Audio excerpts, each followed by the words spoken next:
win the award of the world's 50 best bars sponsored by Perrier was absolutely shocking. It was beyond our dreams, beyond our goals. It wasn't even real, I couldn't believe it. We're predominantly a restaurant, and this cocktail bar has won Best Bar in the World. Well, whether they come in for a cup of coffee, whether they come in for a cocktail, a four-course meal, we're just trying to, I guess, continue to do more of the same.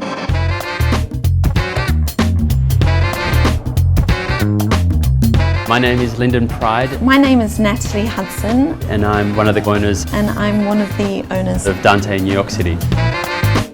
It's funny, a lot of people say, how do you work with your partner, your best friend, your husband? And it's something that we don't even think about. My wife and I are very hands-on operators, and we have always worked very much in a restaurant environment. We've both been in the industry for over 20 years. I honestly can say that I wouldn't want to work with anybody else. And it's actually been a really harmonious working partnership, which I wouldn't want to change at all. So we are standing on McDougal Street, which is in New York's Greenwich Village, standing outside Cafe Dante, which has been in this same location for 104 years, across the road from Bob Dylan's house. Let me take you inside.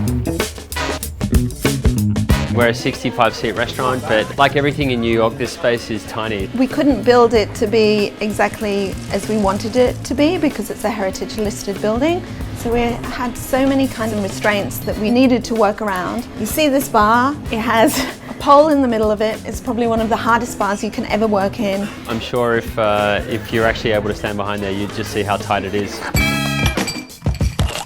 The Negroni is certainly something we've become known for, and it's our #1 selling drink without question. I think we sold 64,000 Negronis last year in 2019, so it gives you any indication of how popular it is. It's the home of the Negroni in New York City. But really, what we wanted to continue to do was really pay tribute to the great food principles and cocktail and drinking principles of Italy.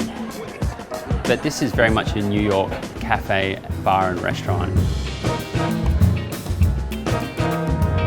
The mornings are usually nice and peaceful, but by noon we're usually pretty much at capacity, and that continues right through until 1 or 2 in the morning. We have a lot of regulars, yeah. We have a lot of people that come see us 3-4 times a week, sometimes every day of the week, because it was an extension of people's living rooms. I think that is the reason why a lot of the old customers who came here before we took it over continue to visit and continue to frequent the establishment. There's a lot of people coming through the door. I mean, there's 500 people coming through the door every day, and we have a regular that's been coming here for over 40 years, 4 o'clock every day, comes in, has a coffee, same time, same coffee, same chair. It was just that people really felt that they had a connection to this place, a spiritual connection to it almost. And what we had to do was we had to show people that the core of what they loved about Dante, the sense of hospitality, was still here.